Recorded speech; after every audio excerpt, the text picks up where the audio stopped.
Hey guys, welcome back to Pop Culture with Pat. So today we are talking about Marvel's latest animated series, Moon Girl and Devil Dinosaur.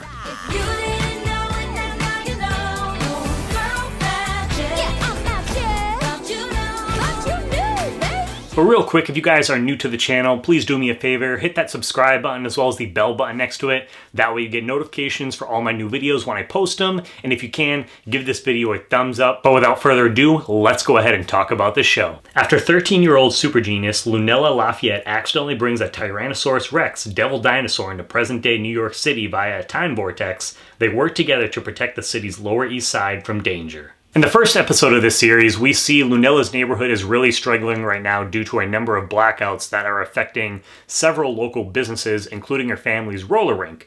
So in order to save the roller rink and protect her neighborhood, she becomes Moon Girl and ends up becoming friends with Devil Dinosaur.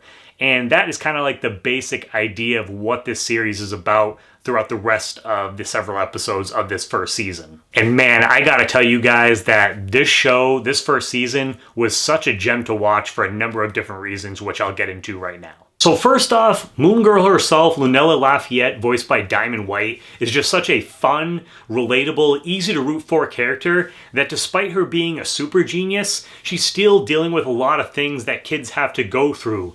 Learning to love herself, dealing with bullies, family drama, and just being a teenager. So for me personally, I was really able to connect with this character, and honestly I think that a lot of other people are going to feel the same way as well. I also loved how Lunella's family really played an important role in this show too. So despite the fact that it really focuses on Lunella and her journey into becoming Moon Girl, you still have her family popping up every now and then. So you have her mother, her father, and then her grandparents that are living with her, but they also help run the family business, which is a roller skating rink. And you know the show really works on multiple levels because I could almost take the superhero aspects out and I would still want to watch it, and that's because I instantly fell in love with this family and the relationships that they have with each other. So it just works for me on so many different levels. And then you have the character of Casey, who's voiced by Liv Breyer, and she might be one of my favorite characters in the show so far.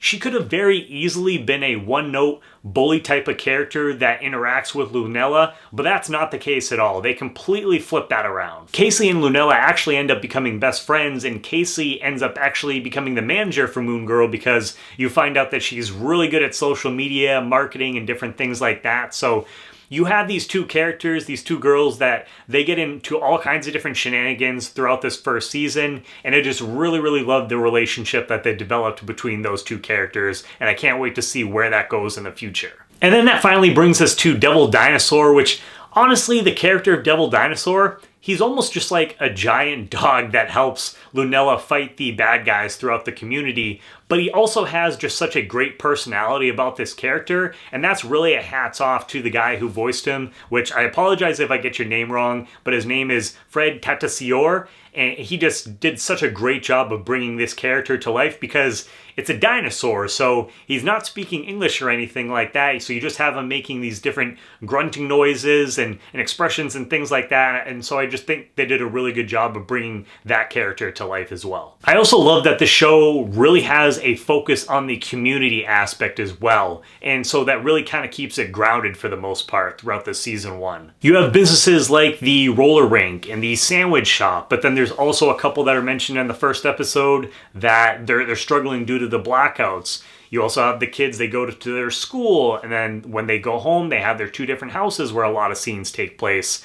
And I don't know, it just had a really a personal feel to this story in this first season that I really appreciated, rather than, you know, you don't always need everything to be on this grand scale level. You know, the world's constantly in trouble. Like, we get that with the regular Marvel movies and stuff like that. But I don't know, I just really appreciated them taking a step back and focusing on this little community and what's going on there. I don't know, I was just really able to connect with that a lot more personally. And then the last two things that I want to talk about, that I have to talk about, there's no way that I could go through this whole review without mentioning these two things, and that is the animation and the music for the show. The animation is absolutely freaking gorgeous in this show. I love the stylization that they went with and just the vibrant colors that really just made everything pop and exciting from scene to scene. And there's so many different examples of it throughout the series. I won't go into a lot of details because I'm going to keep this pretty much for the most part spoiler free for you guys because I want you to check it out.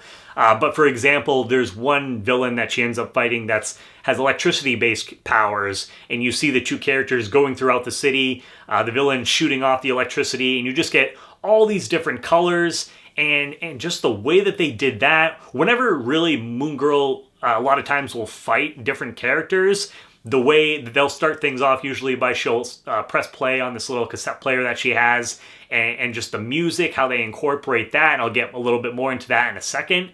But yeah, just the stylization is just so freaking cool. For me personally, when I'm watching an animated series, if the animation stands out, that's just how a lot of times you can just instantly draw me in, because I'm just looking at everything and I'm like, wow, I can't imagine how they were able to put this all together. And that's what they do with Moon Girl and Devil Dinosaur. And then you have the music, where this show, the soundtrack is just filled with bangers from top to bottom, especially the theme song to the show. Honestly, guys, this is probably one of my favorite theme songs in a show that I have seen in a long time, definitely for an animated series. I can't get out of my head. I had to go on Spotify afterwards and get the whole soundtrack because I love it. There's a lot of different songs from like Childish Gambino and different artists like that. So I think a lot of you guys will really dig the music as well. This show just really reminds me a lot of the different cartoons that I grew up watching in the late 90s and early 2000s. Different things like Hey Arnold on Nickelodeon, The Proud Family on Disney Channel, different shows like that. We had I know for me, if you grew up in that same time period, I felt like we had such a great number of different shows on Nickelodeon, on the Disney Channel, on Cartoon Network, and this just feels like one of those shows that I would have watched back then growing up. And so it feels nostalgic, but it also feels very fresh at the same time. So as you guys can tell, I absolutely loved Moon Girl and Devil Dinosaur. I'm going to be checking out the series again just because it just has this rewatchability to it that I can't wait to revisit everything with these characters and just spend more time with them. So as far as a rating goes, I'm going to give this thing a 9.5 out of 10. I'm so excited to see where they're going to take these characters and where they're going to take this show going forward, because they already greenlight a second season at the very least, so we are going to get more of Moon Girl and Devil Dinosaur and the rest of the crew, but I'm really hoping that this is a series that we get a number of different series, just because, like I said, how much, I just love the way that everything looks, this world, and I absolutely have fallen in love with these characters. So, but I don't know, for me personally, I feel like, at least like on my social media and stuff like that, I haven't seen a lot of people talking about the show. So I feel like where it's gotten picked up for a second season, that means that it is popular. But if you guys haven't had a chance to check it out, or if you haven't heard of it, I highly suggest that you do. I think a lot of you guys will really enjoy it. I think kids will enjoy it. I think adults will enjoy it as well, though. So it really kind of hits that sweet spot for both of those kind of groups. So yeah, have you guys had a chance to check out the series? I want to hear what your guys' thoughts are. So if you have, let me know down below in the comments. But if you haven't, and is this something that you are going to check out, I want to hear what your guys' thoughts are. So either way, let me know down below in the comments. As usual, guys, if you are new to the channel, please hit that subscribe button as well as the bell button next to it. That way you get notifications for all my new videos. Give this video a thumbs up. And as always, please make sure to check back for more Pop Culture with Pat.